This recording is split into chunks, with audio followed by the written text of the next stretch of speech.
എല്ലാ കണ്ണുകളും വിഴിഞ്ഞത്തേക്ക് മദർഷിപ്പ് നങ്കൂരമിട്ടു. ഔദ്യോഗിക സ്വീകരണം നാളെ. വിശദമായി നോക്കാം. ആദ്യം പ്രധാന തലക്കെട്ടുകൾ. സംസ്ഥാനത്തിന്റെ വികസന സ്വപ്നങ്ങൾ പൂവണിയുന്നു. വിഴിഞ്ഞം രാജ്യാന്തര തുറമുഖത്ത് ആദ്യ മദർഷിപ്പ് നങ്കൂരമിട്ടു. സാൻ ഫെർണാണ്ടോയ്ക്ക് വാട്ടർ സല്യൂട്ടോടെ സ്വീകരണം.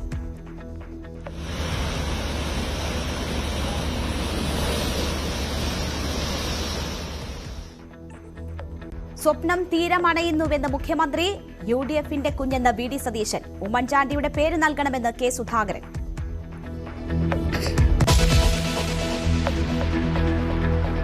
വിഴിഞ്ഞത്ത് യാഥാർത്ഥ്യമാകുന്നത് 3.5 പതിറ്റാണ്ടിന്റെ സ്വപ്നം. ലോക തുറമുഖ ഭൂപടത്തിൽ കേരളം ഇടം പിടിക്കുമെന്ന് തുറമുഖ വിദഗ്ധൻ സതീഷ് ഗോപൻ. നമുക്ക് കാഴ്ചവെക്കാൻ കഴിയുന്ന ഏറ്റവും നല്ല തുറമുഖം. അത് മാത്രമല്ല, അന്താരാഷ്ട്ര നാവിക ചാനലിൽ നിന്നും ഏകദേശം 10 നോട്ടിക്കൽ മൈൽ മാത്രം ദൂരത്ത് സ്ഥിതി ചെയ്യുന്ന ഒരു തുറമുഖം. പൂർണ്ണസജ്ജമാകുമ്പോൾ 5 മദർഷിപ്പുകൾക്ക് ഒരേ സമയത്തെത്താനാകുമെന്നത് നേട്ടം. ഞങ്ങൾ കാത്തിരുന്നു. ഞാൻ തന്നെ ഇന്നലെ രാവിലെ കിലോമീറ്ററുകൾ അപ്പുറത്തു നിന്നാണ് ഞാൻ വരുന്നത് ഇത് കാണാൻ വേണ്ടി. ഞങ്ങളൊരു അഭിമാന പദ്ധതിയാണ്.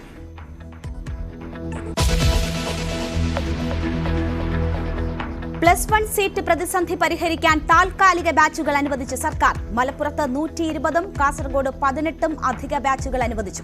മലപ്പുറം ജില്ലയിലെ 74 സർക്കാർ സ്കൂളുകളിലായി 120 ഹയർ സെക്കൻഡറി താൽക്കാലിക ബാച്ചുകൾ അനുവദിക്കാവുന്നതാണ്. കാസർഗോഡ് ജില്ലയിൽ 18 സർക്കാർ സ്കൂളുകളിലായി 18 ബാച്ചുകൾ താൽക്കാലികമായി അനുവദിക്കാവുന്നതാണ്. ഇതോടെ +1 പ്രവേശനം സംബന്ധിച്ച പ്രശ്നങ്ങൾക്ക് പൂർണ്ണമായി പരിഹാരം കാണുമെന്നാണ് സർക്കാർ ഉദ്ദേശിക്കുന്നത്. പ്രശ്നം പരിഹരിക്കപ്പെടില്ലെന്ന് PK കുഞ്ഞാലിക്കുട്ടി. സർക്കാർ സ്കൂളിലെങ്കിലും സർക്കാർ സ്കൂളിൽ, പക്ഷെ പാലക്കാട് കോഴിക്കോട് വയനാട് എവിടെയും സീറ്റില്ലാണ്ട് ഈ കണക്ക് വെച്ച് ഭയങ്കര പ്രോബ്ലമാണ്.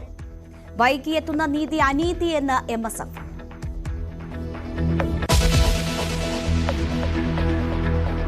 നീറ്റിൽ തീരുമാനം നീളുന്നു. റദ്ദാക്കണമെന്ന ഹർജി പരിഗണിക്കുന്നത് അടുത്ത വ്യാഴാഴ്ചയിലേക്ക് മാറ്റി. ചോർച്ച വ്യാപകമല്ലെന്ന് CBI റിപ്പോർട്ട്. അനുനയ നീക്കത്തിന്റെ ഭാഗമായി വിദ്യാർത്ഥികളെ കണ്ട് കേന്ദ്രമന്ത്രി ധർമ്മേന്ദ്ര പ്രധാൻ.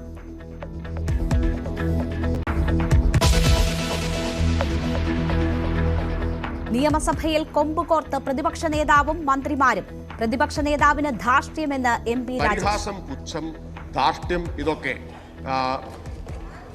അദ്ദേഹവും ഒന്ന് സ്വയം വിലയിരുത്തുന്നതും തിരുത്തുന്നതും നല്ലതാണ്. തിരുത്തുന്നത് എല്ലാവർക്കും ഗുണമാണല്ലോ സാർ. അദ്ദേഹവും അത് തയ്യാറാവേണ്ടതുണ്ട് എന്ന് അദ്ദേഹത്തിന്റെ അഭാവത്തിൽ പറയേണ്ടി വന്നതിൽ എനിക്ക് ഖേദമുണ്ട്. അദ്ദേഹം ഇരിക്കെ പറയണമെന്നാണ് ആഗ്രഹിക്കുന്നത്. മന്ത്രി സ്പീക്കർ കളിക്കേണ്ടെന്ന് VD സതീശൻ. ആ ചാപ്പ എന്റെ മീതെ കുത്തണ്ട, അത് അവിടെ തന്നെ ഇരുന്നോട്ടെ. അവിടെ കുത്തിയിരിക്കുന്ന ചാപ്പ രക്ഷാപ്രവർത്തനം നടത്താൻ എന്റെ അടുത്ത് വേണ്ട. പാർലമെന്ററി കാര്യ മന്ത്രി അല്ല സ്പീക്കർ, അദ്ദേഹം മുൻ സ്പീക്കറാണ്. അദ്ദേഹം കുറച്ചു ദിവസമായിട്ട് സ്പീക്കറാകാൻ ശ്രമിക്കുക. സഭയിലെ ബഹളത്തിൽ ഭരണപക്ഷത്തിനും സ്പീക്കറുടെ മുന്നറിയിപ്പ്. വളരെ പീസ്ഫുൾ അറ്റ്മോസ്ഫിയറാണ്. പക്ഷേ നിർഭാഗ്യവശാൽ പലപ്പോഴും ഈ സഭക്കകത്ത് അത്തരം രീതി ഉണ്ടാവാറില്ല.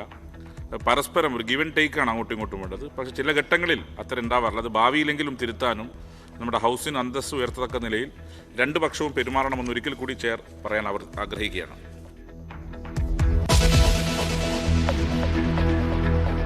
മനുഷ്യ മൃഗ സംഘർഷം തടയുന്നതിൽ സർക്കാർ പരാജയമെന്ന് CAG റിപ്പോർട്ട്. വനേതര ഭൂമി വേർതിരിക്കുന്നതിലും പരാജയം. നിർമ്മാണ പ്രവർത്തനങ്ങളും മനുഷ്യന്റെ കടന്നുകയറ്റവും ആവാസ വ്യവസ്ഥ നശിപ്പിച്ചെന്നും കുറ്റപ്പെടുത്തൽ.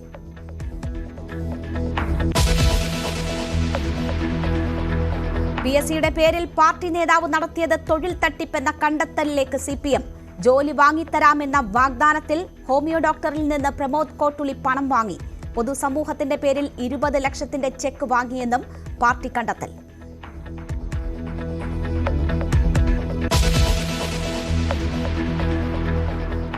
ചട്ടം ലംഘിച്ച് റോഡിൽ വാഹനം ഇറക്കുന്നവർക്കെതിരെ മുഖം നോക്കാതെ നടപടി വേണമെന്ന് ഹൈക്കോടതി.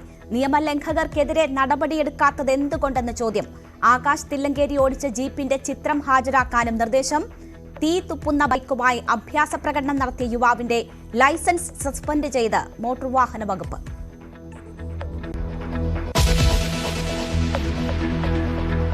കോപ്പ അമേരിക്ക ഫൈനലിൽ അർജന്റീനയ്ക്കെതിരാളി കൊളംബിയ. സെമിയിൽ ഉറുഗ്വേക്കെതിരെ കൊളംബിയയുടെ വിജയം. എതിരില്ലാത്ത 1 ഗോളിന്. യൂറോ കലാശപ്പോരിൽ സ്പെയിനിന്റെ എതിരാളികൾ ഇംഗ്ലണ്ട്. നെതർലാൻഡിനെ ഇംഗ്ലണ്ട് തകർത്തത് 1-നെതിരെ 2 ഗോളുകൾക്ക്.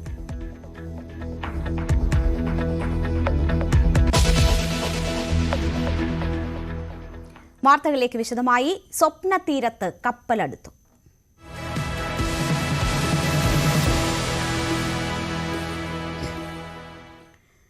സംസ്ഥാനത്തിന്റെ വികസന സ്വപ്നമായ വിഴിഞ്ഞം രാജ്യാന്തര തുറമുഖത്ത് ആദ്യ മദർഷിപ്പ് നങ്കൂരമിട്ടു. രാവിലെ 8:30യോടെ തീരത്തെത്തിയ സാൻ ഫെർണാണ്ടോയെ വാട്ടർ സല്യൂട്ട് നൽകിയാണ് സ്വീകരിച്ചത്. കപ്പലിൽ നിന്ന് തുറമുഖത്തേക്കുള്ള കണ്ടെയ്നറുകൾ ഇറക്കി തുടങ്ങി. നാളെ രാവിലെയാണ് മുഖ്യമന്ത്രി പിണറായി വിജയന്റെ നേതൃത്വത്തിൽ കപ്പലിന് ഔദ്യോഗിക വരവേൽപ്പ് നൽകുന്നത്. കേന്ദ്രമന്ത്രി സർബാനന്ദ് സോനോവാൾ ഉൾപ്പെടെയുള്ളവരും ചടങ്ങിൽ പങ്കെടുക്കും. 2015 ഓഗസ്റ്റ് 17 ഒപ്പുവെച്ച കരാറാണ് 9 വർഷങ്ങൾക്ക് ഇപ്പുറം യാഥാർത്ഥ്യത്തിന്റെ തീരമണിയുന്നത്. ചൈനയിലെ സിയാൻമെൻ തുറമുഖത്ത് നിന്ന് പുറപ്പെട്ട സാൻ ഫെർണാണ്ടോ എന്ന അമ്മക്കപ്പലാണ് ഇന്നലെ അർദ്ധരാത്രിയോടെ വിഴിഞ്ഞം രാജ്യാന്തര തുറമുഖത്തിന് 10 നോട്ടിക്കൽ മൈൽ അകലത്തിൽ വെച്ച് വിഴിഞ്ഞം മറൈൻ മേധാവി തുഷാർ കനകന്റെ നേതൃത്വത്തിലുള്ള സംഘം നിയന്ത്രണം ഏറ്റെടുത്ത് വിഴിഞ്ഞം തീരത്തേക്ക് അടുപ്പിച്ചത്. രാവിലെ 9:30യോടെയാണ് ബർത്തിംഗ് നടപടികളുടെ ഭാഗമായി പുലിമുട്ടിന് സമീപത്തേക്ക് കപ്പൽ എത്തിച്ചത്. തുടർന്ന് മൂറിംഗ് റോപ്പ് എന്ന സാങ്കേതിക സംവിധാനം ഉപയോഗിച്ചുകൊണ്ട് വലിയ വടം കെട്ടി കപ്പലിനെ ബർത്തിലേക്ക് അടുപ്പിക്കുകയായിരുന്നു. ഔദ്യോഗികമായ നടപടിക്രമങ്ങൾ പൂർത്തിയാക്കി 11:30യോടെയാണ് കണ്ടെയ്നറുകൾ ബർത്തിലേക്ക് ഇറക്കി വെക്കുന്ന നടപടികൾക്ക് തുടക്കം കുറിച്ചത്. തുടർന്ന് ഷിപ്പ് ടു ഷോർ ക്രെയിനുകൾ ഉപയോഗിച്ചുകൊണ്ടാണ് 2000 കണ്ടെയ്നറുകൾ അടങ്ങുന്ന വലിയ ചരക്ക് കപ്പലിൽ നിന്ന് ആദ്യ കണ്ടെയ്നറുകൾ ബർത്തിലേക്ക് ഇറക്കി വെക്കുന്ന നടപടിക്രമങ്ങൾ ആരംഭിച്ചത്.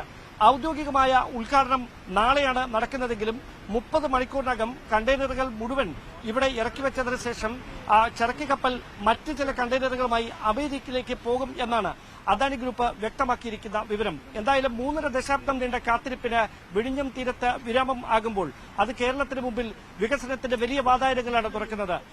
പശ്ചാത്തല വികസനമടക്കം ഒരുക്കുന്നതിൽ പൂർണ്ണമായി ഇനിയും ചില നടപടിക്രമങ്ങൾ കൂടി പൂർത്തിയാക്കാനുണ്ടെങ്കിലും റിംഗ് റോഡ്, അതോടൊപ്പം റെയിൽ കണക്ടിവിറ്റി ഇതടക്കമുള്ള കാര്യങ്ങളിൽ എത്രയും പെട്ടെന്ന് തന്നെ പ്രതീക്ഷകൾ സഫലമാകുമെന്ന് തന്നെയാണ് കേരളത്തിന്റെ മുഴുവൻ പ്രതീക്ഷ.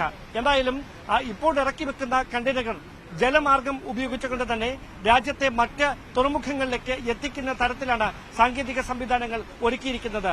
പ്രധാനമായും റെയിൽ കണക്ടിവിറ്റിയും റോഡ് കണക്ടിവിറ്റിയും ഉപയോഗിച്ചുകൊണ്ട് ഈ ഘട്ടത്തിൽ കണ്ടെയ്നർ നീക്കം സാധ്യമല്ലാത്ത സാഹചര്യത്തിലാണ് പ്രായോഗികമായി എത്രയും പെട്ടെന്ന് ഈ കണ്ടെയ്നറുകൾ മറ്റ് തുറമുഖങ്ങളിലേക്ക് എത്തിക്കുന്നതിന് വേണ്ടി ജലമാർഗം തന്നെയാണ് അനുയോജ്യമെന്നൊരു നിഗമനത്തിലേക്ക് അദാനി ഗ്രൂപ്പും എത്തിയിരിക്കുന്നത്. രാജ്യത്ത് 13ഓളം പ്രധാനപ്പെട്ട തുറമുഖങ്ങളാണുള്ളത്.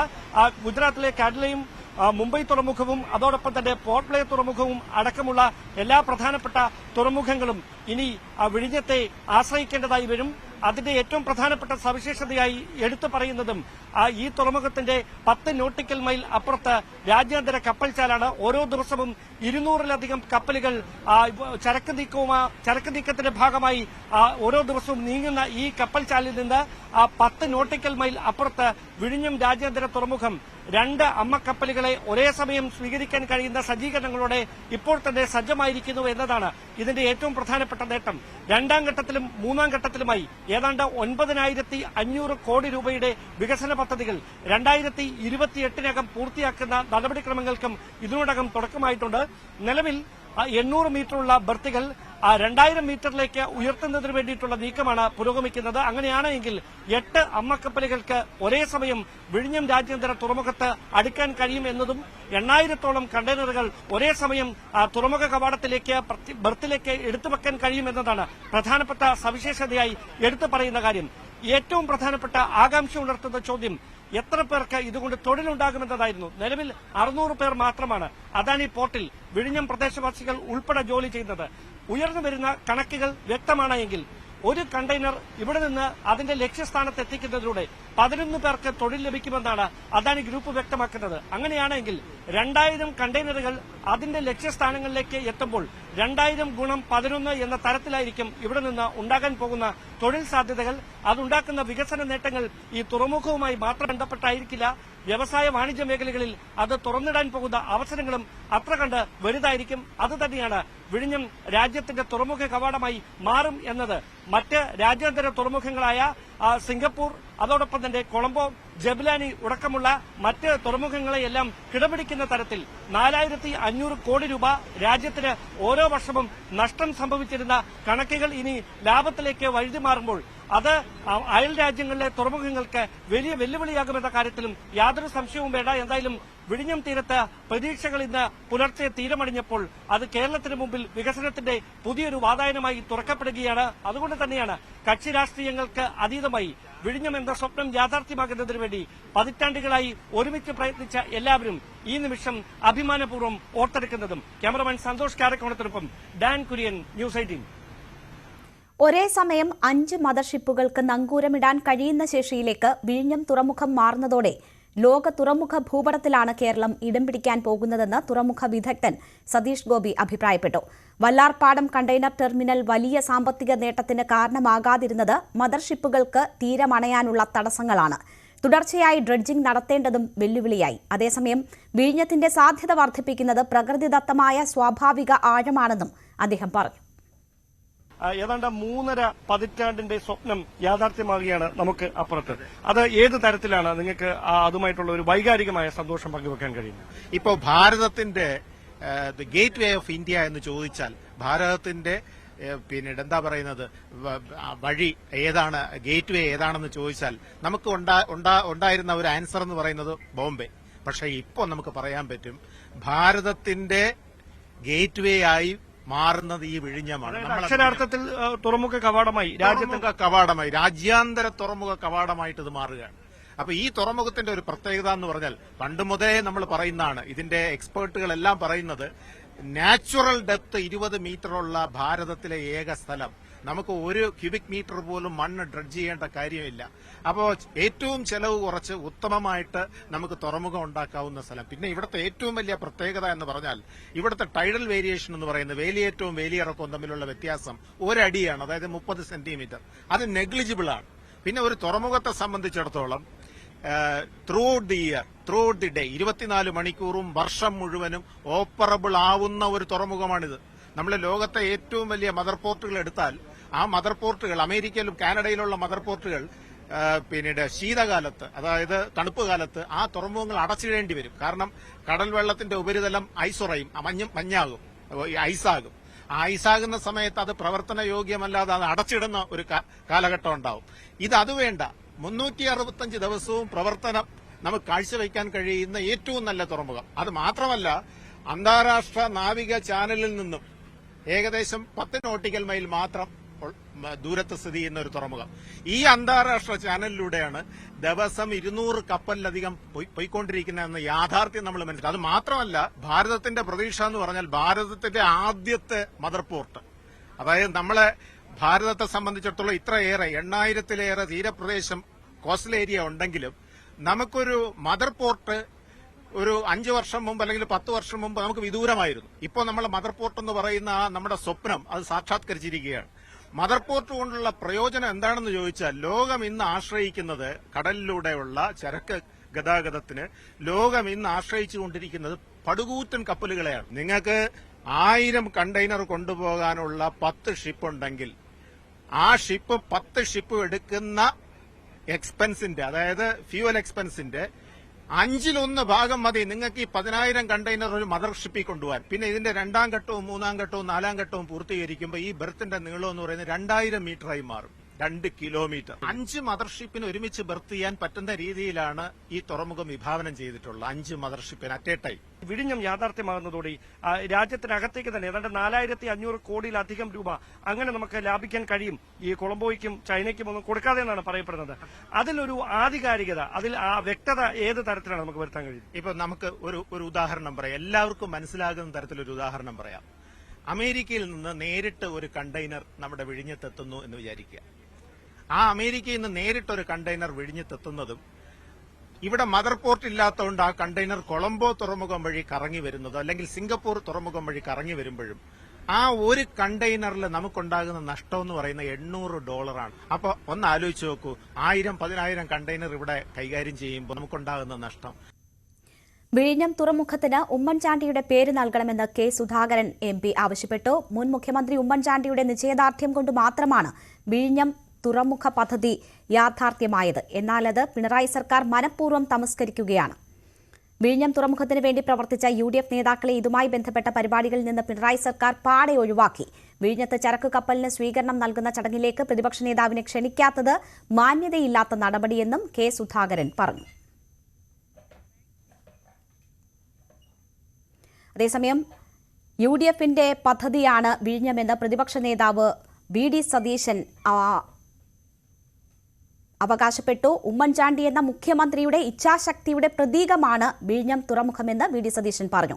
വിഴിഞ്ഞം 6000 കോടിയുടെ റിയൽ എസ്റ്റേറ്റ് അഴിമതിയാണ് എന്ന് പറഞ്ഞയാളാണ് ഇന്നത്തെ മുഖ്യമന്ത്രി പിണറായി വിജയൻ. കടൽക്കൊള്ള എന്ന് എഴുതിയത് CPIM മുഖപത്രമായ ദേശാഭിമാനിയാണ്. അന്ന് ഉമ്മൻചാണ്ടിയെയും UDFനെയും അപഹസിച്ചവർ ഇന്ന് വിഴിഞ്ഞം പദ്ധതിയുടെ ക്രെഡിറ്റ് എടുക്കുന്നു. ഓർമ്മകളെ ആട്ടിപ്പായിക്കുന്നവരും മറവി അനുഗ്രഹമാക്കിയവരും ഉണ്ടെന്നും പ്രതിപക്ഷ നേതാവ് കുറ്റപ്പെടുത്തി.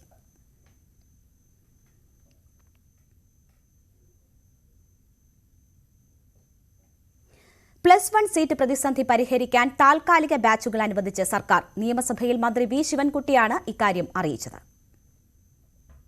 മലപ്പുറം ജില്ലയിലെ 74 സർക്കാർ സ്കൂളുകളിലായി 120 ഹയർ സെക്കൻഡറി താൽക്കാലിക ബാച്ചുകൾ അനുവദിക്കാവുന്നതാണ്. കാസർഗോഡ് ജില്ലയിൽ 18 സർക്കാർ സ്കൂളുകളിലായി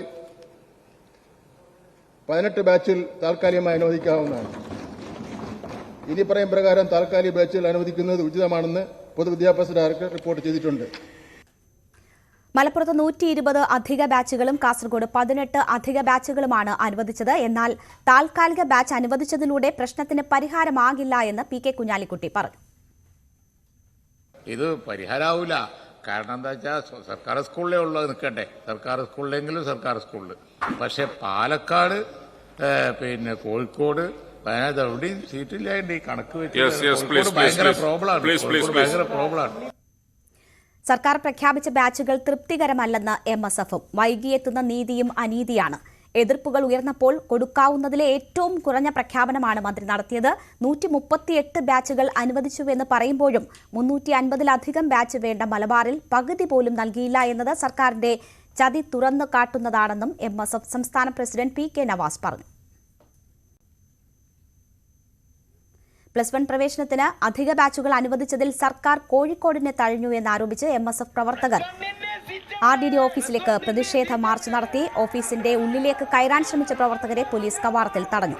ഓഫീസ് പടിക്കൽ കുത്തിയിരുന്ന് മുദ്രാവാക്യം വിളിച്ച പ്രവർത്തകരെ പിന്നീട് പോലീസ് ബലം പ്രയോഗിച്ചു നീക്കി.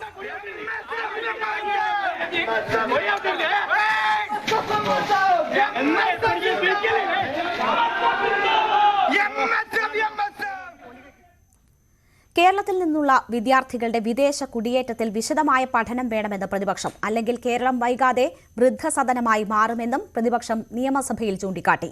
വിദ്യാർത്ഥി കുടിയേറ്റം ആഗോള പ്രതിഭാസമാണെന്നും രാജ്യത്ത് നിന്നുള്ള ആകെ കുടിയേറ്റത്തിന്റെ 4% മാത്രമാണ് കേരളത്തിൽ നിന്നുള്ളതെന്നും ഉന്നത വിദ്യാഭ്യാസ മന്ത്രി R ബിന്ദു മറുപടി നൽകി.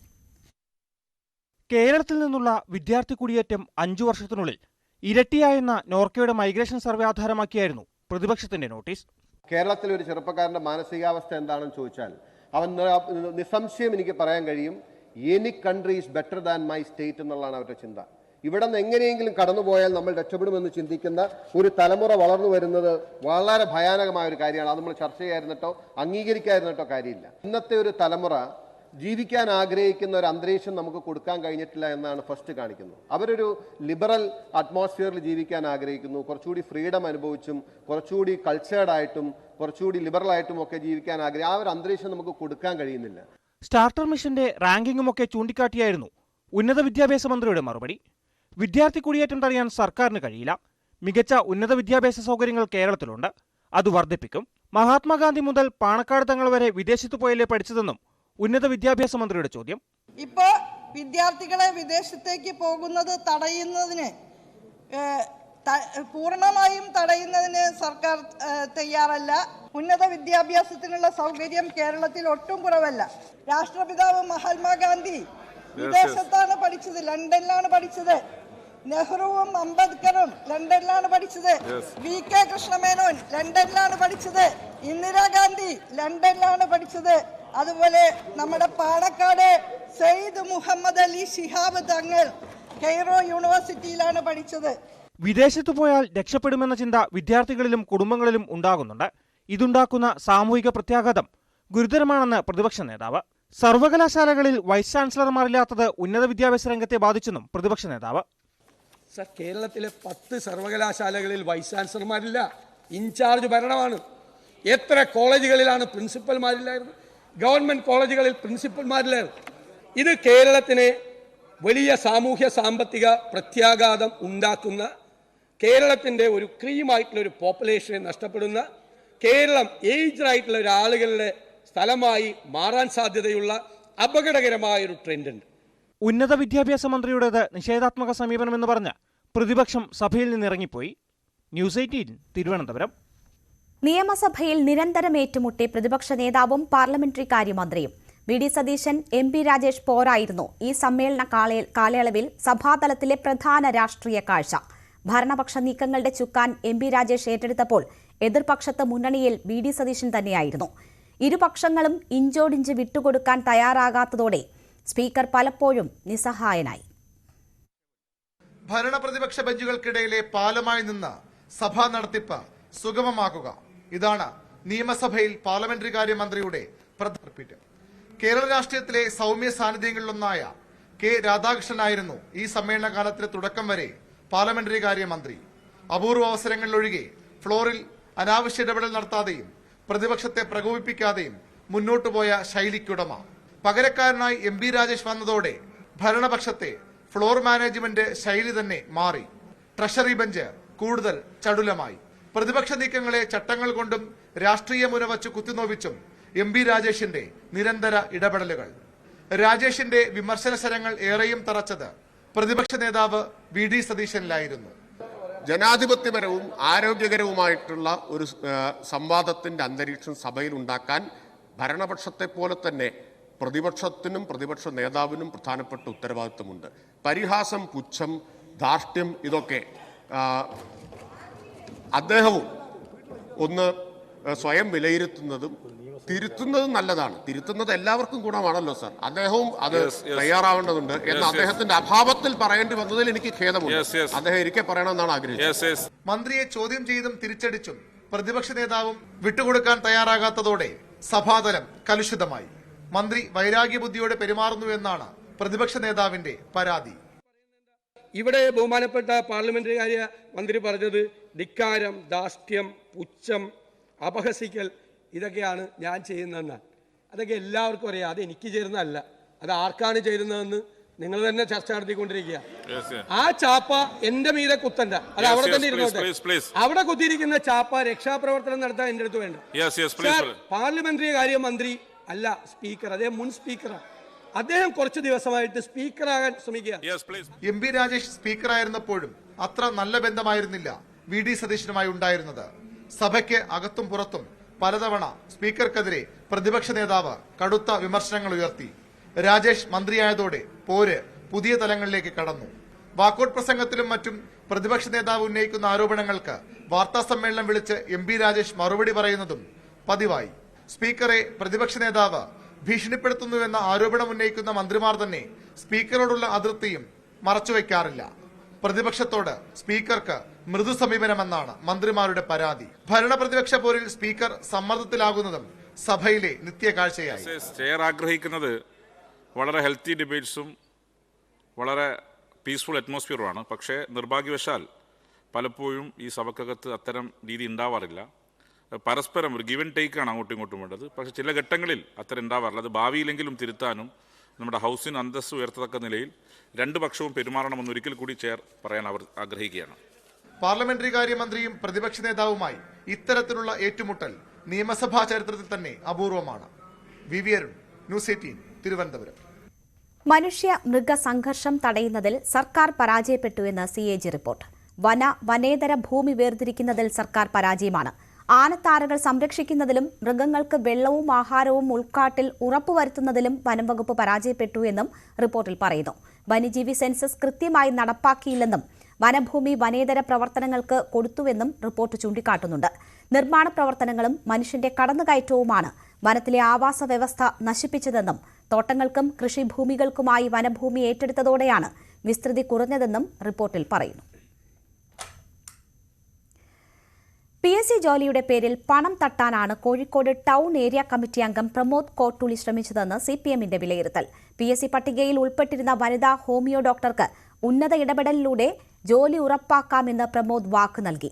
പ്രമോദ് നേരിട്ട് പണം കൈപ്പറ്റിയില്ലെന്നും പൊതുസുഹൃത്തായ മൂന്നാമതൊരാൾക്ക് 20 ലക്ഷത്തിന്റെ ചെക്ക് നൽകുകയായിരുന്നു എന്നുമാണ് കണ്ടെത്തൽ. അതേസമയം പ്രമോദ് കോട്ടുളി പാർട്ടി ജില്ലാ കമ്മിറ്റി ഓഫീസിലെത്തി വിശദീകരണം നൽകി. ആരോപണത്തെക്കുറിച്ച് അറിയില്ലെന്ന് പ്രമോദ് ആവർത്തിച്ചു. തനിക്ക് റിയൽ എസ്റ്റേറ്റ് മാഫിയയുമായി ബന്ധമുണ്ടെന്ന ആരോപണം വസ്തുതാവിരുദ്ധമാണ്.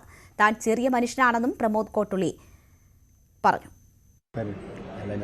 ഞാൻ പറഞ്ഞല്ലോ, അതായത് ഞാൻ ഒരു പൊതുജീവിതം നയിക്കുന്ന ഒരു മനുഷ്യൻ എന്ന നിലയ്ക്ക് ഒരു മനുഷ്യൻ എൻ്റെ ജീവിതം നിങ്ങൾക്ക് എൻ്റെ ഇവിടുന്ന് 10 മിനിറ്റ് പോയാൽ എൻ്റെ വീട്, ഞാൻ അവിടെ തന്നെയാണ് വർഷങ്ങളായി താമസിച്ചുകൊണ്ടിരിക്കുന്നത്. ആ താമസിച്ചുകൊണ്ടിരിക്കുന്ന സമയത്ത് ഈ പറഞ്ഞ കാര്യങ്ങളെല്ലാം നിങ്ങൾ പരിശോധിച്ചു.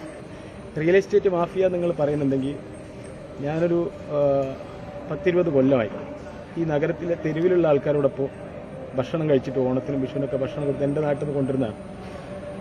ആ ആൾക്കാരായിട്ട് ഞാൻ നല്ല സൗഹൃദമുണ്ട്. അവർ റിയൽ എസ്റ്റേറ്റുകാരാണെങ്കിൽ ആ തെരുവിൽ കഴിയുന്ന കിടക്കാൻ അന്തി ഉറങ്ങാൻ പറ്റാത്ത മനുഷ്യന്മാർ റിയൽ എസ്റ്റേറ്റുകാരാണെങ്കിൽ അവരെ കൂടെ ഞാൻ എന്നും ജീവിച്ചുകൊണ്ടിരിക്കും. അതിനകത്ത് എനിക്ക് മടിയില്ല. MS അനീഷ് കുമാറുണ്ട് വിവരങ്ങളുമായി. അനീഷ്, ആരോപണങ്ങൾ പൂർണ്ണമായും പ്രമോദ് നിഷേധിക്കുകയാണ്. അപ്പോഴും തട്ടിപ്പ് നടത്താനുള്ള ശ്രമം നടന്നു എന്ന നിഗമനത്തിലേക്ക് പാർട്ടി എത്തുന്നു എന്നാണ് മനസ്സിലാക്കുന്നത്. എന്തൊക്കെയാണ് വിശദാംശങ്ങൾ?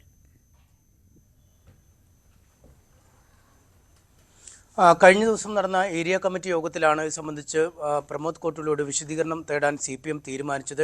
ഇതനുസരിച്ച് 2 ദിവസത്തിനുള്ളിൽ വിശദീകരണം നൽകണമെന്ന് ആവശ്യപ്പെടുകയും ചെയ്തു. ഇതിന്റെ അടിസ്ഥാനത്തിലാണ് CPM ജില്ലാ കമ്മിറ്റി ഓഫീസിലെത്തി പ്രമോദ് കോട്ടുളി ഇന്ന് വിശദീകരണം നൽകിയത്. തനിക്കിതുമായി ബന്ധപ്പെട്ട ഒരു കാര്യത്തെക്കുറിച്ചും അറിവില്ല, താൻ ആരുടെ കയ്യിൽ നിന്നും പണം പറ്റിയില്ല എന്നീ കാര്യങ്ങളാണ് വിശദീകരണക്കുറിപ്പിൽ നൽകിയതെന്നാണ് നമുക്ക് മനസ്സിലാക്കാൻ കഴിയുന്നത്.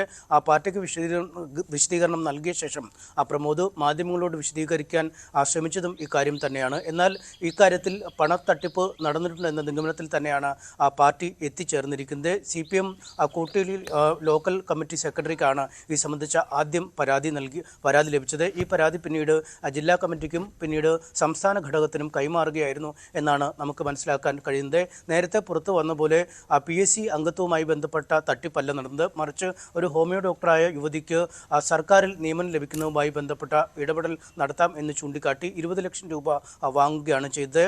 പൊതുസുഹൃത്തായ ഒരാൾക്ക് 20 ലക്ഷത്തിന്റെ ചെക്ക് ഈ യുവ ഡോക്ടറുടെ ഭർത്താവ് നൽകുകയായിരുന്നു. പിന്നീട് സ്വമേധയാ ഉയർന്ന റാങ്കുള്ള ഈ ഡോക്ടർക്ക് ജോലി ലഭിക്കും എന്ന കണക്കൂട്ടലായിരുന്നു പ്രമോദിനുണ്ടായത്. എന്നാൽ ഒരു പട്ടികജാതി സംവരണം ഇതിനിടയ്ക്ക് വന്നതിനാൽ റൊട്ടേഷൻ പ്രകാരം ഡോക്ടർക്ക് ജോലി ലഭിക്കുകയുണ്ടായില്ല.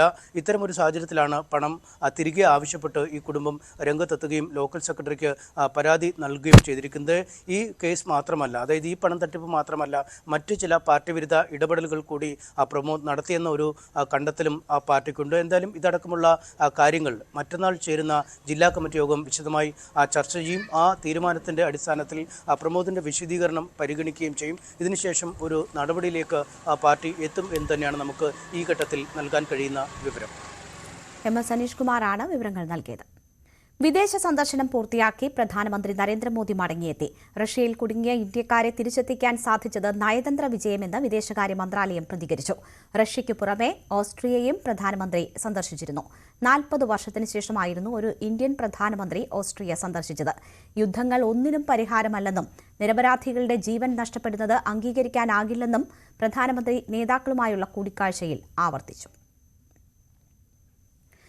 നീറ്റ് UG പരീക്ഷ റദ്ദാക്കണമെന്നാവശ്യപ്പെട്ടുള്ള ഹർജി സുപ്രീംകോടതി ഇന്ന് പരിഗണിച്ചില്ല. ഹർജി പരിഗണിക്കുന്നത് അടുത്ത വ്യാഴാഴ്ചത്തേക്ക് മാറ്റി. മറ്റ് കേസുകളിൽ വാദം നീണ്ടുപോയതിനാൽ ഹർജി നാളെ ആദ്യ കേസായി പരിഗണിക്കാമെന്ന് കോടതി അറിയിച്ചെങ്കിലും അഭിഭാഷകരും സോളിസിറ്റർ ജനറലും അസൌകര്യം അറിയിച്ചതോടെയാണ് വ്യാഴാഴ്ചത്തേക്ക് മാറ്റിയത്. കേസിൽ കേന്ദ്ര സർക്കാരും NTA-യും സത്യവാങ്മൂലം സമർപ്പിച്ചു. മദ്രാസ് IIT-യുടെ വിശകലനത്തിന്റെ അടിസ്ഥാനത്തിൽ വ്യാപക ക്രമക്കേടുണ്ടായിട്ടില്ല എന്നാണ് സർക്കാർ വാദം. ടെലഗ്രാമിൽ പ്രചരിച്ച വീഡിയോ വ്യാജമാണെന്ന് NTA സമർപ്പിച്ച സത്യവാങ്മൂലത്തിൽ പറയുന്നു. ചോദ്യപേപ്പർ ചോർച്ച വ്യാപകമല്ലെന്ന് വ്യക്തമാക്കി CBI തൽസ്ഥിതി അന്വേഷണ റിപ്പോർട്ട് സമർപ്പിച്ചു. നീറ്റ് UG പരീക്ഷ എഴുതിയ വിദ്യാർത്ഥികൾക്ക് നീതി നിഷേധിക്കപ്പെടില്ലെന്ന് കേന്ദ്ര വിദ്യാഭ്യാസ മന്ത്രി ധർമ്മേന്ദ്ര പ്രധാൻ. വിദ്യാർത്ഥികൾക്ക് മെറിറ്റ് നഷ്ടപ്പെടുമോ എന്ന ആശങ്ക വേണ്ട. പുനഃപരീക്ഷ വേണം. തിരുവനന്തപുരം നെയ്യാറ്റിൻകരയിലെ കോളറ വ്യാപനത്തിൽ ഉറവിടം കണ്ടെത്താനാകാതെ ആരോഗ്യവകുപ്പ്. 2 പേർക്ക് കൂടി കോളറ സ്ഥിരീകരിച്ചതോടെ രോഗബാധിതരുടെ എണ്ണം 3 രോഗലക്ഷണങ്ങളോടെ 8 പേർ തിരുവനന്തപുരം മെഡിക്കൽ കോളേജ് ആശുപത്രിയിലും SAT ആശുപത്രിയിലുമായി ചികിത്സയിലാണ്. നിലവിൽ ഇതോടെ 3 പേർക്കാണ് രോഗം സ്ഥിരീകരിച്ചിരിക്കുന്നത്. 8 പേർ കൂടി രോഗലക്ഷണങ്ങളുണ്ട് എന്നുള്ള ഒരു സ്ഥിരീകരണം കൂടി ഈ ആരോഗ്യവകുപ്പിന്റെ ഭാഗത്തുനിന്ന് പുറത്തുവരികയും ചെയ്യുന്നുണ്ട്. എന്തായാലും ഈ സ്വകാര്യ സ്ഥാപനത്തിലെ ഭക്ഷണത്തിൽ നിന്നാണോ അല്ലെങ്കിൽ സമീപത്തുള്ള ചാലിലുണ്ടായ ജലം മലിനീകരണം കൊണ്ടാണോ ഇത്തരത്തിൽ രോഗബാധ ഉണ്ടായതെന്നടക്കമുള്ള കാര്യത്തിലേക്ക് അതൊരു സ്ഥിരീകരണത്തിലേക്ക് എത്താൻ ഇതുവരെയും ആരോഗ്യവകുപ്പിന് എത്താനാകുന്നില്ല എന്നുള്ളതാണ് ഏറ്റവും ശ്രദ്ധേയമായിട്ടുള്ള കാര്യം. ഒപ്പം തന്നെ ഇതിന്റെ ഉറവിടം കണ്ടെത്താൻ ഇതുവരെയുമായിട്ടും ആരോഗ്യവകുപ്പിന് കഴിഞ്ഞിട്ടില്ല. നിലവിൽ ഈ റിപ്പോർട്ടുകൾ സമർപ്പിച്ചതിന് ശേഷം അതായത് ഈ പരിശോധനയ്ക്കായി അയച്ചിട്ടുള്ള സാമ്പിളുകളുടെ റിപ്പോർട്ട് ലഭിച്ചതിന് ശേഷം മാത്രമേ ഒരു സ്ഥിരീകരണത്തിലേക്ക് എത്താൻ സാധിക്കൂ. ഒപ്പം തന്നെ 10 ദിവസം മുമ്പ് ഈ സ്വകാര്യ സ്ഥാപനത്തിലൊരു സ്വകാര്യ വ്യക്തി ഭക്ഷണം നൽകിയിരുന്നു. ഈ ഫുഡിൽ നിന്നാണോ ഇത്തരത്തിൽ അണുബാധ ഉണ്ടായത്, ഈ രോഗബാധ ഉണ്ടായത് എന്നടക്കമുള്ള കാര്യങ്ങൾ പരിശോധിക്കുന്നുണ്ട്. കൂടാതെ സമീപത്തുള്ള ചാലുകൾ കേന്ദ്രീകരിച്ച് അവിടുത്തെ ജലം സംഭരിച്ച് അതിന്റെ പരിശോധനയ്ക്കായി അയച്ചിട്ടുണ്ട്. കൂടാതെ നേരത്തെ ഏതെങ്കിലും തരത്തിൽ ഈ അന്തേവാസികൾ അവരുടെ ബന്ധുവീട്ടുകളിലൊക്കെ പോയപ്പോൾ അവിടെ നിന്ന് ഏതെങ്കിലും തരത്തിൽ ആർക്കെങ്കിലും രോഗബാധ ഉണ്ടായി അവരിൽ നിന്ന് മറ്റുള്ളവരേക്ക് പടർന്നതാണോ എന്നടക്കമുള്ള കാര്യങ്ങൾ കൂടി പരിശോധിക്കുന്നുണ്ട്. എന്തായാലും നിലവിൽ ആരോഗ്യവകുപ്പിന് ഈ ഉറവിടം കണ്ടെത്താനായില്ല എന്നുള്ളതാണ് ഏറ്റവും പ്രധാനമായിട്ടുള്ള കാര്യം. എന്തായാലും ഈ റിപ്പോർട്ട് ലഭിച്ചതിന് ശേഷം നിലവിൽ നൽകിയിട്ടുള്ള സാമ്പിളുകൾ അനുസരിച്ച് അതിന്റെ റിപ്പോർട്ടുകൾ ലഭിച്ചതിന് ശേഷം തുടർ നടപടികളിലേക്ക് കടക്കുമെന്നാണ് ആരോഗ്യവകുപ്പ് അറിയിച്ചിരിക്കുന്നത്. എന്തായാലും നിലവിൽ 3 പേർക്ക് രോഗബാധ സ്ഥിരീകരിച്ചിട്ടുണ്ട്. 8 പേർക്ക് കൂടി ലക്ഷണങ്ങളുണ്ട്. നിലവിൽ 21 പേരാണ് മെഡിക്കൽ കോളേജ് ചികിത്സയിൽ കഴിയുന്നത്. ഈ ആശ്വാസകരമായിട്ടുള്ളൊരു വാർത്ത, അതായത് ഈ രോഗബാധ സ്ഥിരീകരിച്ചവർക്കും ഒപ്പം തന്നെ നിലവിൽ ലക്ഷണങ്ങൾക്കുള്ളവർക്കും എല്ലാം തന്നെ അവരുടെ ആരോഗ്യ സ്ഥിതി മെച്ചപ്പെട്ടു വരുന്നുണ്ട് എന്നുള്ളതാണ് ആശ്വാസകരമായിട്ടുള്ള വാർത്ത. എന്തായാലും 8 പേർ കൂടി രോഗബാധ ഉണ്ടാകും, അതിന്റെ ഒരു രോഗലക്ഷണങ്ങൾ ഉണ്ടാകുമെന്നുള്ള അടക്കമുള്ള ഒരു സ്ഥിരീകരണത്തിലേക്ക് എത്തിയില്ല എങ്കിൽ പോലും തന്നെ അത്തരത്തിൽ ലക്ഷണങ്ങൾ കാണിക്കുന്ന വലിയ ആശങ്കയിൽ തന്നെയാണ് ആരോഗ്യവകുപ്പിനെ സംബന്ധിച്ച് പോകുന്നത്. എന്തായാലും ഇതിന്റെ ഉറവിടം കണ്ടെത്താനുള്ളൊരു നീക്കത്തിലേക്ക്, ശ്രമകരമായിട്ടുള്ളൊരു നീക്കത്തിലേക്ക് ഇപ്പോൾ ആരോഗ്യവകുപ്പ് കടക്കുകയാണ്. കോഴിക്കോടിന് പിന്നാലെ അമീബിക് മസ്തിഷ്ക ജ്വരം സ്ഥിരീകരിച്ചതോടെ തൃശൂരിലും കനത്ത ജാഗ്രതാ നിർദ്ദേശം. തൃശൂർ പാടൂർ സ്വദേശിയായ 7ാം ക്ലാസ്സുകാരനാണ് രോഗം സ്ഥിരീകരിച്ചത്. കുട്ടിക്ക് എറണാകുളത്തെ സ്വകാര്യ ആശുപത്രിയിൽ പ്രവേശിപ്പിച്ചതോടെ ആരോഗ്യനില തൃപ്തികരമായി. ചട്ടങ്ങൾ ലംഘിച്ച് റോഡിൽ വാഹനമിറക്കുന്നവർക്കെതിരെ മുഖം നോക്കാതെ നടപടി വേണമെന്ന് ഹൈക്കോടതി. IAS, IPS ഉദ്യോഗസ്ഥർ രൂപമാറ്റം വരുത്തിയ വാഹനങ്ങൾ ഉപയോഗിക്കുന്നു. ഒരു IG ഡ്യൂട്ടി കഴിഞ്ഞ് മടങ്ങിയത് ബീക്കൺ ലൈറ്റിട്ട വാഹനത്തിലാണെന്ന് ഹൈക്കോടതി ചൂണ്ടിക്കാട്ടി. നിയമലംഘകർക്കെതിരെ നടപടിയെടുക്കാത്തത് എന്തുകൊണ്ടെന്ന് കോടതി ചോദിച്ചു. ആകാശ് തില്ലങ്കേരിയുടെ വാഹനം പിടിച്ചെടുത്തതിൽ വിശദീകരണം നൽകവെയാണ് സർക്കാരിന് ഹൈക്കോടതി നിർദ്ദേശം നൽകിയത്. ആകാശ് തില്ലങ്കേരി ഓടിച്ച ജീപ്പിന്റെ ചിത്രം ഹാജരാക്കാനും ഹൈക്കോടതി നിർദ്ദേശിച്ചു. യൂത്ത് കോൺഗ്രസ് നേതാവ് ഫർസീൻ മജീദിന് പോലീസ് നിരീക്ഷണം. ആകാശ് തില്ലങ്കേരി നിയമം ലംഘിച്ച് വാഹനം ഓടിച്ചതിനെതിരെ പരാതി നൽകിയത് ഫർസീൻ മജീദായിരുന്നു. അപായപ്പെടുത്താൻ സാധ്യതയുണ്ടെന്ന സ്പെഷ്യൽ ബ്രാഞ്ച് റിപ്പോർട്ടിന്റെ അടിസ്ഥാനത്തിലാണ് നിരീക്ഷണം ഏർപ്പെടുത്തിയിരിക്കുന്നത്. കണ്ണൂർ മട്ടന്നൂർ പോലീസിന്റേതാണ് നിരീക്ഷണം. ഇതിന്റെ ഭാഗമായി മട്ടന്നൂരിലെ വീട്ടിൽ പോലീസ് രജിസ്റ്റർ ബുക്ക് വെച്ചു. കൊച്ചിയിൽ നടു റോഡിൽ തീ തുപ്പുന്ന ബൈക്കുമായി അഭ്യാസ പ്രകടനം നടത്തിയ യുവാവിന്റെ ലൈസൻസ് സസ്പെൻഡ് ചെയ്തു. തിരുവനന്തപുരം സ്വദേശിയായ കിരണിന്റെ ഡ്രൈവിംഗ് ലൈസൻസാണ് 3 മാസത്തേക്ക് മോട്ടോർ വാഹന വകുപ്പ് സസ്പെൻഡ് ചെയ്തത്. 8,000 രൂപ പിഴയടയ്ക്കാനും നിർദ്ദേശിച്ചു. ബൈക്ക് രൂപമാറ്റം വരുത്തിയ കൊച്ചി ഏലൂർ സ്വദേശികളുടെ ലൈസൻസും സസ്പെൻഡ് ചെയ്തു. ഇവരുടെ ബൈക്കുകളുടെ രജിസ്ട്രേഷനും 3 മാസത്തേക്ക് സസ്പെൻഡ് ചെയ്യും. ആലപ്പുഴയിൽ സ്കൂൾ കുട്ടികൾക്കായുള്ള മാഗസിൻ പ്രകാശനത്തിൽ മോട്ടോർ വാഹന വകുപ്പിന്റെ നടപടി നേരിടുന്ന യൂട്യൂബർ സഞ്ജു ടെക്കിയെ ക്ഷണിച്ചത് വിവാദത്തിൽ. മണ്ണഞ്ചേരി ഗവൺമെന്റ് സ്കൂളിൽ നടക്കുന്ന പരിപാടിക്കാണ് സഞ്ജുവിനെ മുഖ്യാതിഥിയായി ക്ഷണിച്ചത്. ജില്ലാ പഞ്ചായത്താണ് പരിപാടിയുടെ സംഘാടകർ. ജില്ലാ പഞ്ചായത്ത് മണ്ണഞ്ചേരി ഡിവിഷന്റെ കീഴിലെ മണ്ണഞ്ചേരി ഹൈസ്കൂളിലാണ് വിദ്യാർത്ഥികൾക്കായുള്ള മഴവിൽ എന്ന മാഗസിന്റെ പ്രകാശനം. ജില്ലാ panchayat president R. Rajeshwari, Mannancheri division അംഗം R. റിയാസ് എന്നിവരാണ് പരിപാടിയുടെ മുഖ്യ സംഘാടകർ. ചടങ്ങിൽ മുഖ്യ അതിഥിയാണ് വിവാദ യൂട്യൂബർ സഞ്ജു. ട്രാഫിക് നിയമലംഘനങ്ങൾക്ക് മോട്ടോർ വാഹന വകുപ്പിന്റെ കടുത്ത നിയമ നടപടി നേരിടുന്നയാളാണ് സഞ്ജു. പിന്നീട് ഹൈക്കോടതിയുടെ അടക്കം രൂക്ഷ വിമർശനം നേരിട്ട ഇയാളുടെ ലൈസൻസ് ആജീവനാന്തകാലം മോട്ടോർ വാഹന വകുപ്പ് റദ്ദ് ചെയ്തിരുന്നു. നിരവധി നിയമലംഘനങ്ങൾ സഞ്ജുവിന്റെ വീഡിയോയിലുണ്ടെന്നാണ് കണ്ടെത്തൽ. സംഭവങ്ങളുടെ അടിസ്ഥാനത്തിൽ പോലീസ് ക്രിമിനൽ കേസടക്കമുള്ള നടപടികളും സ്വീകരിച്ചിരുന്നു. തുടർച്ചയായി നിയമലംഘനങ്ങൾ നടത്തിയ ഒരാളെ സർക്കാർ സ്കൂളിൽ വിദ്യാർത്ഥികളുടെ മുന്നിൽ അതിഥിയായി വിളിച്ചത് കുട്ടികൾക്ക് എന്ത് സന്ദേശമാണ് നൽകുന്നതെന്ന ചോദ്യമാണ് ഉയരുന്നത്. ന്യൂസ് 18 ആലപ്പുഴ. അരൂർ തുറവൂർ ദേശീയപാത നിർമ്മാണത്തിൽ എറണാകുളം ജില്ലാ കളക്ടർക്കെതിരെ രൂക്ഷ വിമർശനവുമായി ഹൈക്കോടതി. മൂകസാക്ഷിയായി ഇരിക്കേണ്ട ആളല്ല ജില്ലാ കളക്ടർ. ജില്ലാ കളക്ടർ സ്ഥലം സന്ദർശിക്കണം. ദേശീയപാത അതോറിറ്റിക്കും കരാറുകാർക്കും ഉത്തരവാദിത്തമുണ്ടെന്ന് അമിക്കസ് ക്യൂറിയും പറഞ്ഞു. ആലപ്പുഴയിൽ കണ്ടത് ബണ്ടിച്ചോറിനെ അല്ലെന്ന് പോലീസ്. ബണ്ടിച്ചോറിന്റെ രൂപസാദൃശ്യമുള്ള മാവേലിക്കര സ്വദേശിയാണ് കണ്ടത്. ഇന്തോ ടിബറ്റൻ ബോർഡർ ഫോഴ്സിലെ ഉദ്യോഗസ്ഥനാണ്. നീർക്കുന്നത്തെ ബാറിലാണ് ബണ്ടിച്ചോറിന്റെ രൂപസാദൃശ്യമുള്ള ആളെ കണ്ടത്.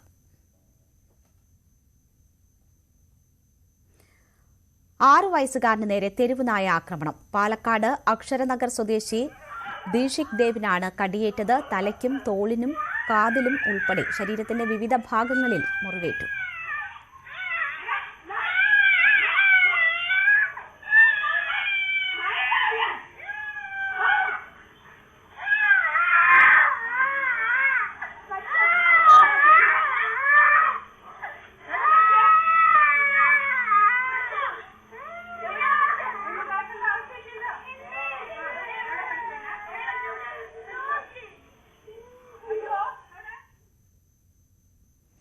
കൊച്ചിയിൽ വിദ്യാർത്ഥിനി കുഴഞ്ഞു വീണ് മരിച്ചു. തേവര SH ഹയർ സെക്കൻഡറി സ്കൂളിലെ +2 വിദ്യാർത്ഥിനി ശ്രീലക്ഷ്മിയാണ് സ്കൂളിലേക്കുള്ള യാത്രക്കിടെ മരിച്ചത്.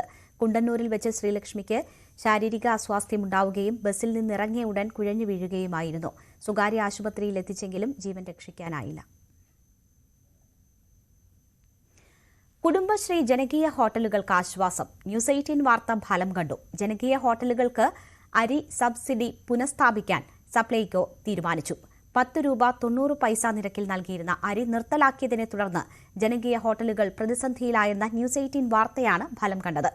1 വർഷത്തേക്ക് കൂടി പഴയ സബ്സിഡി നിരക്കിൽ അരി നൽകാനാണ് നിർദ്ദേശം. തീരുമാനത്തിന് സർക്കാരിന് നന്ദി പറയുന്നതോടൊപ്പം മുൻപ് ഒരു ഊണിന് 10 രൂപ സബ്സിഡി നൽകിയിരുന്നത് പുനഃസ്ഥാപിക്കുക എന്ന അഭ്യർത്ഥന കൂടി മുന്നോട്ട് വയ്ക്കുകയാണ് കുടുംബശ്രീ പ്രവർത്തകർ. CV അനുമോദിന്റെ റിപ്പോർട്ടിലേക്ക്. കഴിഞ്ഞ ആഴ്ച മഞ്ചേരിയിലെ ഈ ജനകീയ ഹോട്ടലിൽ നിന്ന് നമ്മൾ പങ്കുവച്ചിരുന്നത് അരിയുടെ സബ്സിഡി നിർത്തലാക്കിയതിൻ്റെ സങ്കടമാണെങ്കിൽ സപ്ലൈകോ ആ സബ്സിഡി പുനഃസ്ഥാപിക്കാനുള്ള ഒരു തീരുമാനമെടുത്തതിന് സന്തോഷവും ആശ്വാസവുമാണ് ഇന്ന് പങ്കുവയ്ക്കാനുള്ളത്. നമ്മളോടൊപ്പം സൂറത്ത ചേരുന്നുണ്ട്, നിർമ്മലേശ് ചേരുന്നുണ്ട്. ഇവരൊക്കെ കഴിഞ്ഞ ആഴ്ച നമ്മളോട് സംസാരിച്ചപ്പോൾ വലിയ സങ്കടത്തിലായിരുന്നു. പക്ഷേ ആശ്വാസമാകുന്ന ഉത്തരവ് വന്നു അല്ലേ? ആശ്വാസമായിരുന്നു, ഉത്തരവ് വന്നു. ഞങ്ങൾക്കൊരു വർഷത്തേക്ക് ഈ അരിൻ്റെ പെർമിറ്റ് പുതുക്കി തന്നിട്ടുണ്ട്. അതിന് വളരെയധികം നന്ദിയുണ്ട്. നമ്മുടെ ഭക്ഷ്യസുരക്ഷാ മന്ത്രിയും മറ്റുള്ള ആളുകളൊക്കെ അത് അറിയപ്പെട്ടു, അവരുടെ ശ്രദ്ധയിൽപ്പെട്ടു. അത് നമ്മളെ പത്രമാധ്യമങ്ങളിലൂടെയൊക്കെ ഞങ്ങളെ സങ്കടങ്ങൾ അവതരിപ്പിച്ചിരുന്നു. അപ്പോൾ അതിൻ്റെ ഫലമായിട്ട് ഞങ്ങൾക്കിപ്പോൾ അരി ലഭിച്ചു. അരി സപ്ലൈ ഓഫീസിലെല്ലാം റെഡി ആയിക്കൊണ്ടിരിക്കുകയാണ്. അതുപോലെ തന്നെ ഞങ്ങളെ സബ്സിഡി തുക വന്നിട്ട് ഇപ്പോൾ 1 മാസം ആവാനായി.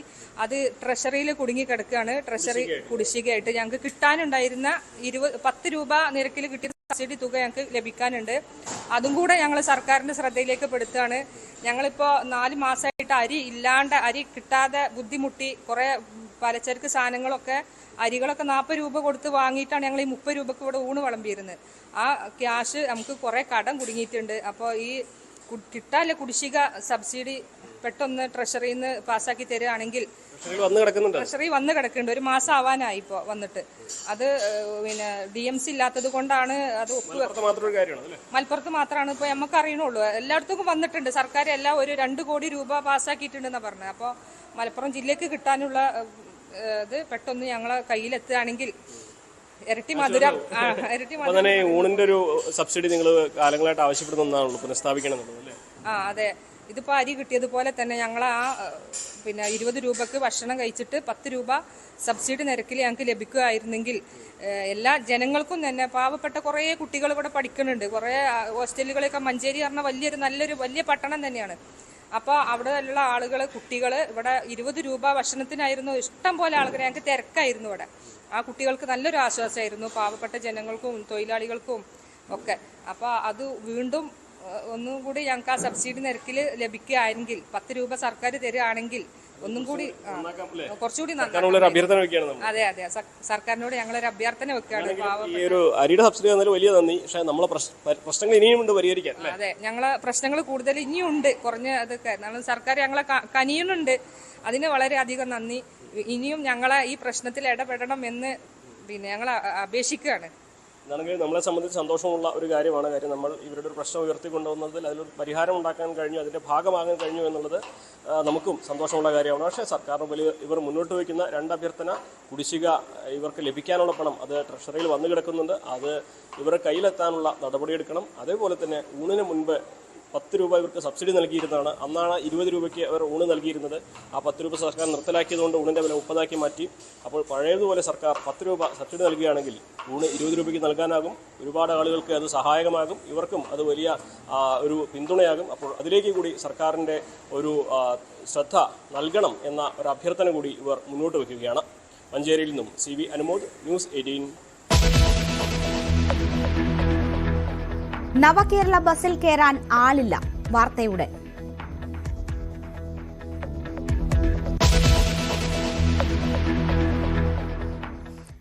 കാലടി ശങ്കര കോളേജിലെ വിദ്യാർത്ഥിനികളുടെ ചിത്രം ഫേസ്ബുക്കിലെ അശ്ലീല ഗ്രൂപ്പുകളിൽ പ്രചരിപ്പിച്ച കേസിലെ പ്രതി രോഹിത്തിനെതിരെ പോക്സോ ചുമത്തി. IT ആക്ടിലെ വകുപ്പുകളും ചുമത്തിയാണ് കേസെടുത്തിരിക്കുന്നത്.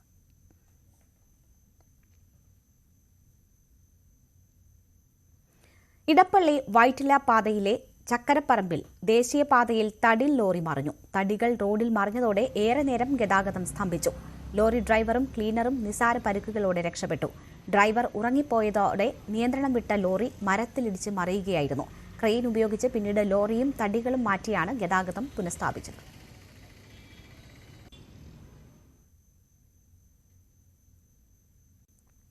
കാസർഗോഡ് കൊടുവള്ളിയിൽ വ്യാപാരിയെ തട്ടിക്കൊണ്ടുപോയ കേസിൽ പ്രതി അറസ്റ്റിൽ.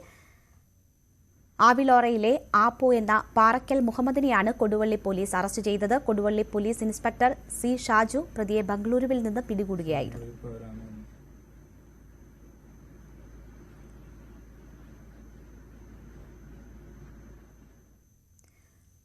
കോഴിക്കോട് കോർപ്പറേഷന്റെ ഉടമസ്ഥതയിലുള്ള പണിക്കർ റോഡ് ഫ്ളാറ്റിൽ നിന്നും താമസക്കാരെ ഉടൻ മാറ്റി പാർപ്പിക്കണമെന്ന ആവശ്യമുയർന്നു. മഴ കനത്തതോടെ ഫ്ളാറ്റിന്റെ വിവിധ ഭാഗങ്ങൾ ഇടിയുന്നതിന്റെ ആക്കം കൂടി. മേൽക്കൂരയും ഭിത്തിയും തമ്മിൽ ചിലയിടങ്ങളിൽ വേർപെട്ട അവസ്ഥയുമുണ്ട്.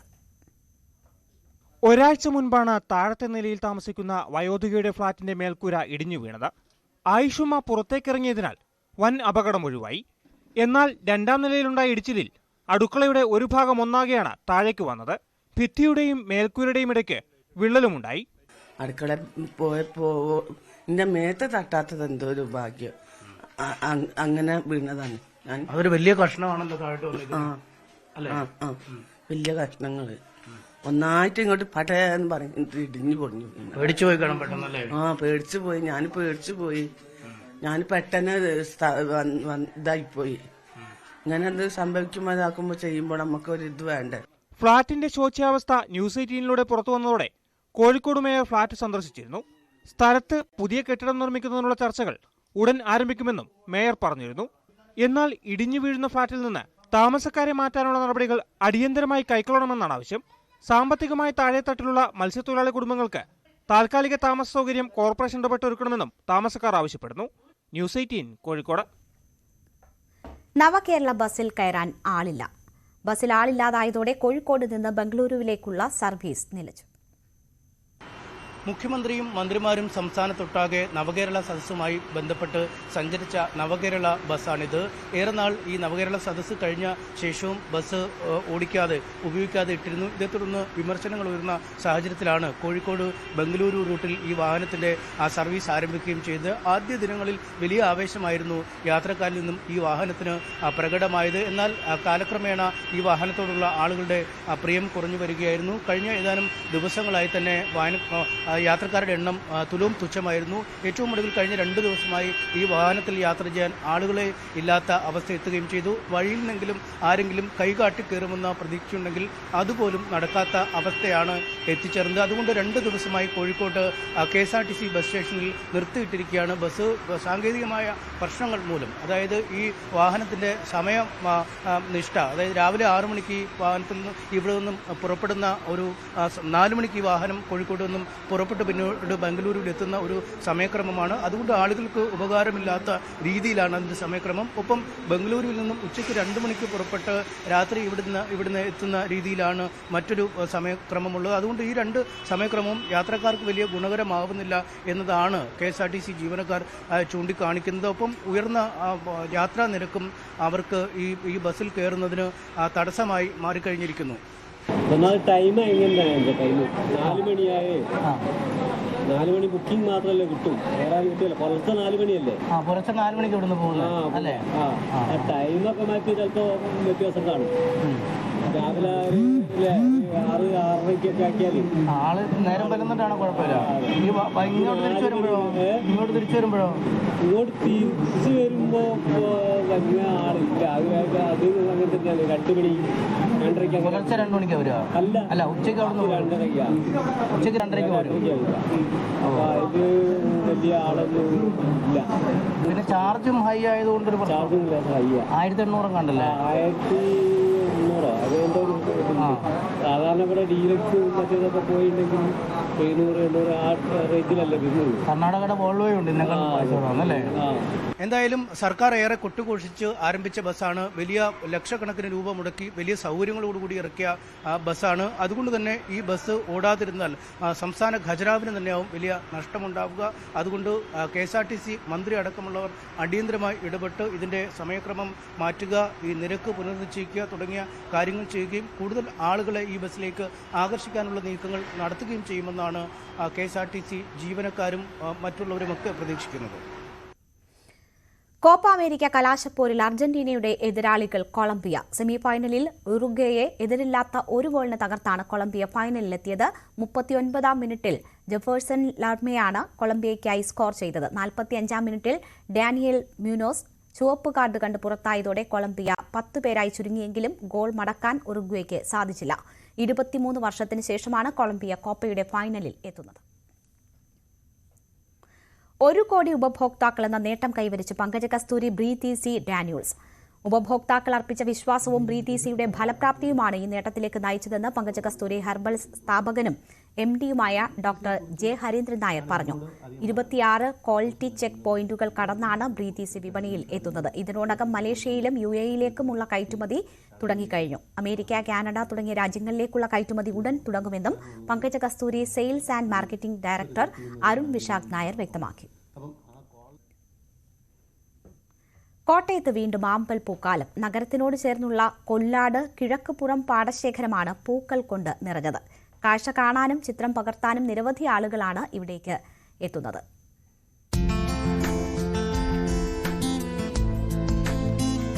ചിങ്ങമാസം എത്തും മുൻപേ പ്രകൃതിയുടെ പൂക്കളം. കൊല്ലാട്ടെ കിഴക്കുപുറം പാടത്ത് കാഴ്ചയുടെ പൂക്കാലമാണ് തുടങ്ങിയത്.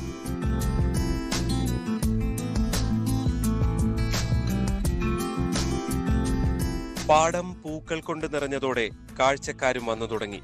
പല ദേശക്കാർ, പല പ്രായമുള്ളവർ.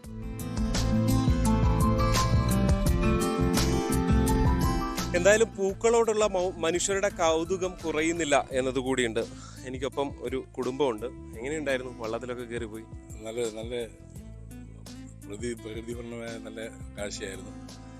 നല്ല ഇത്ര അടുത്തുള്ള സ്ഥലത്ത് ഇത്രയും ബ്യൂട്ടിഫുൾ ആയിട്ടുള്ളൊരു സ്ഥലമുണ്ടെന്ന് ഇതിന് വിചാരിച്ചില്ല. വീട് ഇവിടെ അടുത്ത് തന്നെയാണ്? അല്ല, ഞങ്ങളുടെ വീട് പുതുപ്പള്ളിയാണ്. പക്ഷേ ഈ ഭാഗത്തോട് ആദ്യമായിട്ടാണ് വരുന്നത്.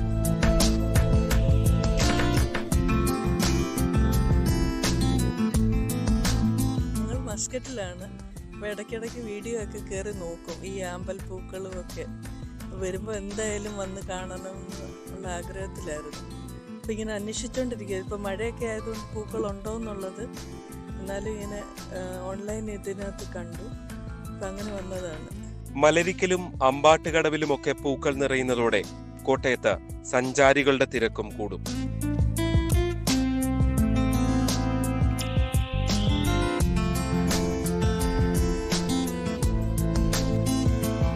G Sreejith, news 18 Kottayam. ഇന്നത്തെ സ്വർണം വെള്ളി നിരക്കുകൾ. കവിത ഗോൾഡ് ആൻഡ് ഡയമണ്ട്സ് ഇന്നത്തെ സ്വർണം വെള്ളി നിരക്കുകൾ നിങ്ങൾക്കായി സമർപ്പിക്കുന്നത് Wedding collections from Kavita Gold and Diamonds. സ്വർണം 22 ക്യാരറ്റ് ഗ്രാമിന് 6705 രൂപ, പവന് 53,640 രൂപ. സ്വർണം 18 ക്യാരറ്റ് ഗ്രാമിന് 5590 രൂപ, പവന് 44,720 രൂപ. വെള്ളി ഗ്രാമിന് 99 രൂപ, കിലോയ്ക്ക് 99,000 രൂപ. കവിത ഗോൾഡ് ആൻഡ് ഡയമണ്ട്സ് ഇന്നത്തെ സ്വർണം വെള്ളി നിരക്കുകൾ നിങ്ങൾക്കായി സമർപ്പിക്കുന്നത്. Wedding collections from Kavita Gold and Diamonds. Live at 6 പൂർണ്ണമാകുന്നു. നമസ്കാരം. Climate change is on our doorstep. It's time for a revolution to take root. And it starts with 1.4 billion Indians. It starts with one tree. One tree for humanity. One tree for Mother Earth. One tree for a future. Project One Tree. A News 18 network initiative. देश भर में हर व्यक्ति माँ के लिए बहुत गौरव स्थान होता है, इसीलिए प्रधानमंत्री जी का अपील था हर व्यक्ति अपने अपने घर में हो, अपने अपने पार्क में हो, जिधर भी फैसिलिटी हो सकता है सभी जगह माँ के नाम पर पौधा लगाना, उसको बड़ा करना, जिम्मेदारी लेने के लिए बोले. हम देश को भारत माता के नाम पर भी हम सम्मानित करते हैं, मानते हैं. इसलिए भारत के लिए, देश के लिए, व्यक्ति के लिए पौधा लगाना, देश में एनवायरनमेंट बढ़ाना, देश में ग्रीनरी बढ़ाना, एनवायरनमेंट बचाने के लिए प्रयास करना, इसके लिए पौधा बढ़ाने के लिए बहुत ज़रूरी है.